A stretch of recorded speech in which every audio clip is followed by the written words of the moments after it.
the channel. My name is Kevin.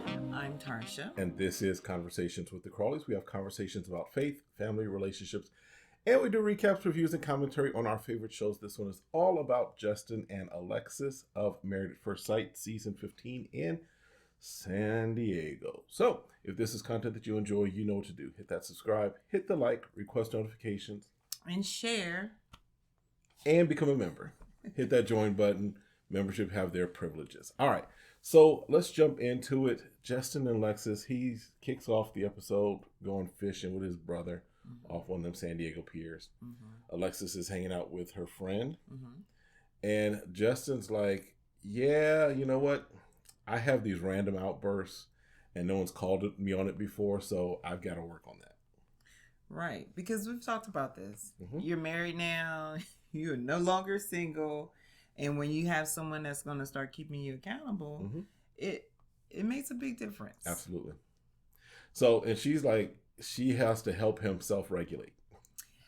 Yeah, I don't know about that. I mean, I get it. You want to help your spouse out. But sometimes I'm just like, if you're not self-aware, you're just not self-aware. Right. Because you can't wear yourself out trying to help someone else supposedly helping you out. It just don't work that way. Right. Help me, help you, help us. But she does tell her friend also that she's starting to lose some of her drive. That she's not sure. She says she would be uncomfortable saying yes on decision day, but she would also be uncomfortable saying no. So she's torn. And it sounds like she doesn't want to give up on it just yet.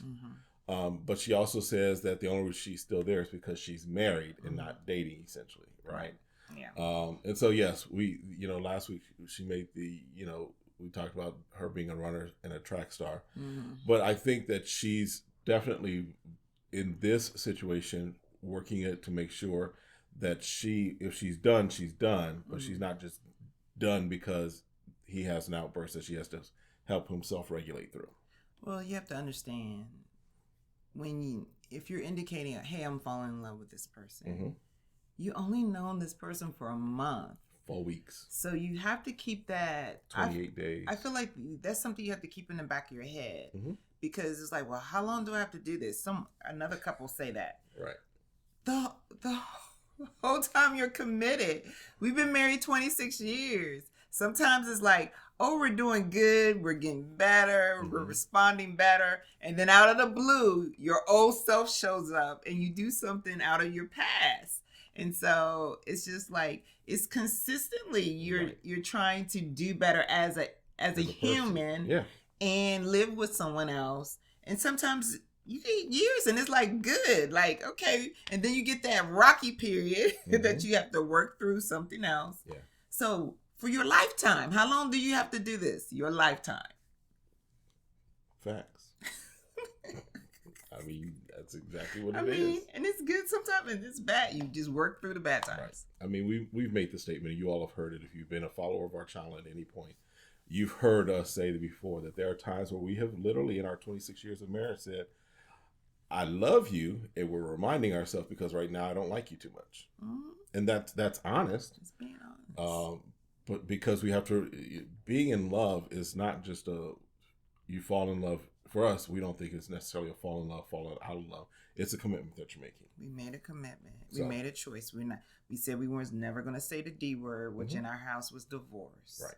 And so. But that also means that we also put ourselves in a position where that doesn't become the option or become the remedy, right? Right. So. Right. It doesn't. What you're looking for is a relief. Right. And it's a temporary relief, but did the issue ever get resolved? True. Whatever your pain was or your pinpoint was, or you just said, well, I'm tired of whatever that was.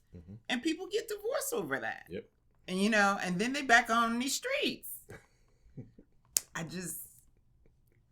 Whatever we facing, I feel like is better. We can tackle it than me getting back on the streets and try to get in the dating app. I just don't feel like that's not an option for me. Especially in these Phoenix streets, because I just don't feel that's an option for me. Yeah. Now, if we were talking about something like domestic abuse, right. something where different. I'm in some type of danger of my life.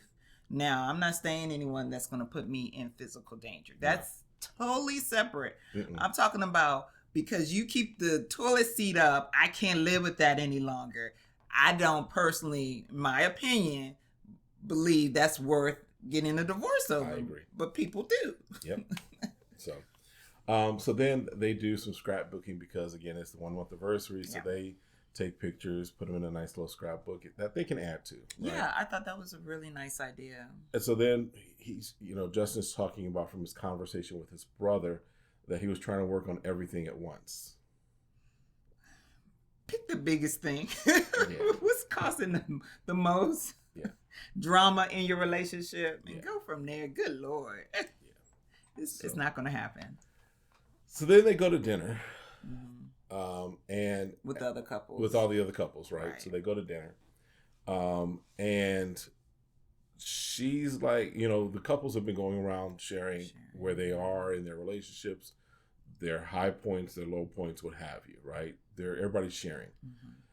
Gets to Alexis and Justice, and Alexis is like, you know what? I don't want to share at this moment. Yeah, I just want to listen. And part of it, I think, was because what happened as far as with Mitch and Kristen, Mitch kind of saying, Kristen kind of having her little thing, and definitely make sure you watch the video as we break them down. But Kristen basically was making the statement along the lines of, I was ready for this marriage. Mitch, you came in trying to figure out how to be a husband. And then Justin is like, man, Mitch, I've seen you grow. And so I think in that, she was watching all of that and saying, it's best that I not speak right now because I don't necessarily buy what my husband is trying to sell. She was in her feelings. True. That's true. And so, but because I could see this happening to us.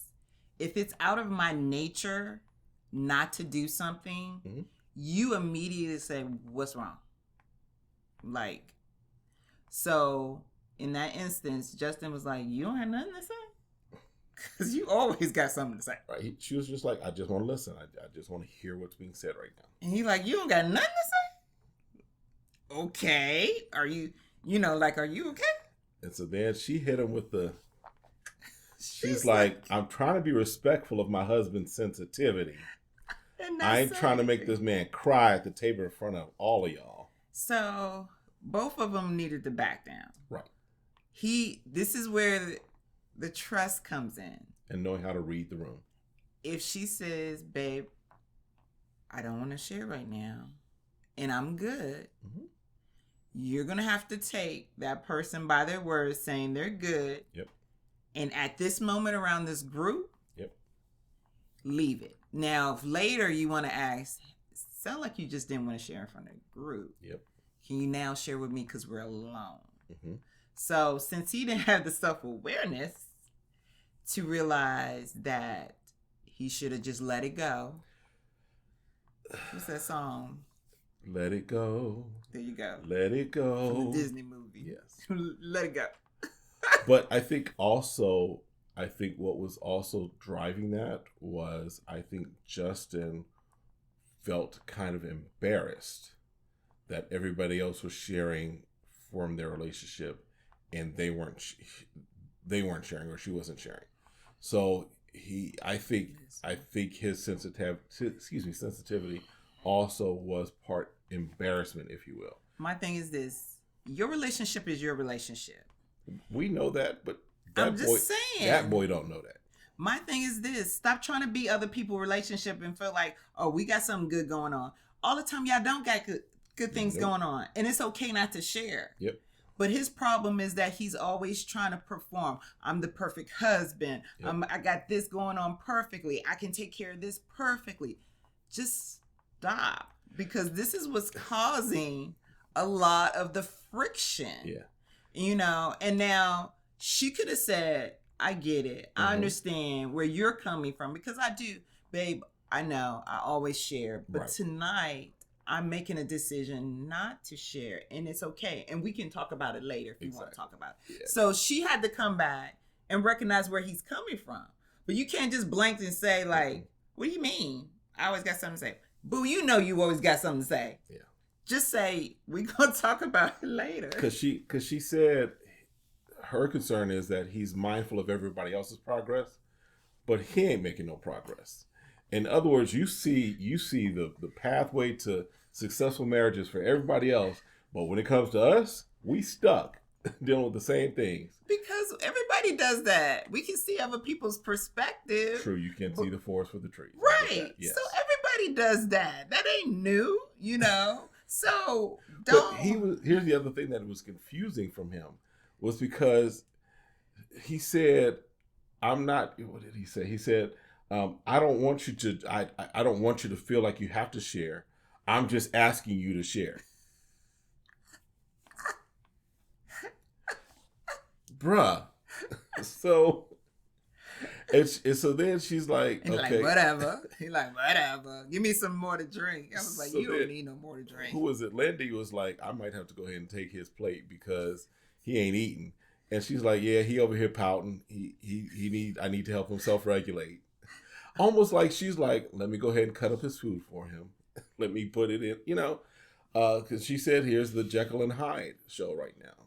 And she said, because she had a little breakdown moment. She was like, look, you have these moments and then you come back and you're like, you know what, I was wrong. And she's like, it doesn't stop the fact that it hurt.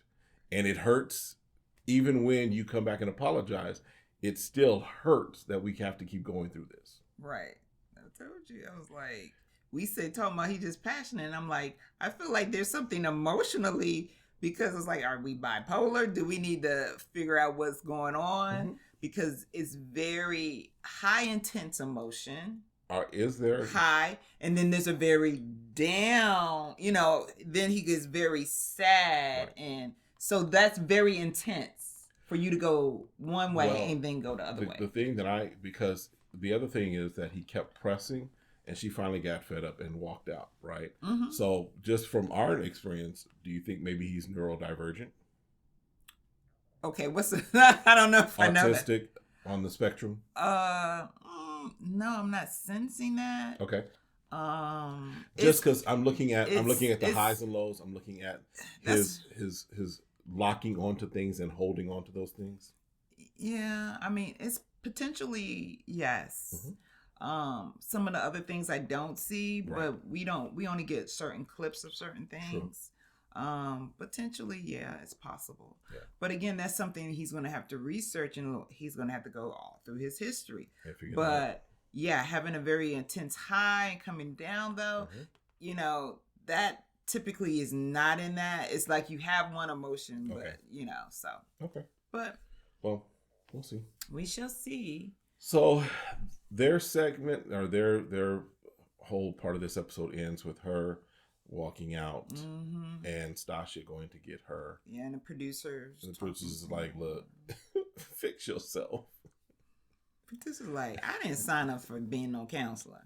I'm just trying to get y'all back into the seat so I can get this video. Right. So, but again, it's all about communicating and knowing when to communicate. Yes. And I think everyone has to navigate that. You have to learn, Some people do that well when they're in a relationship. Again, when they're especially when they've been in a relationship for a long period of time, right? They can kind of pick up on those things, but neither one of them come from, it sounds like, healthy relationships, right? As far as the background, so therefore, yes, they are repeating a lot of the same mistakes. Yeah, they're repeating, yeah.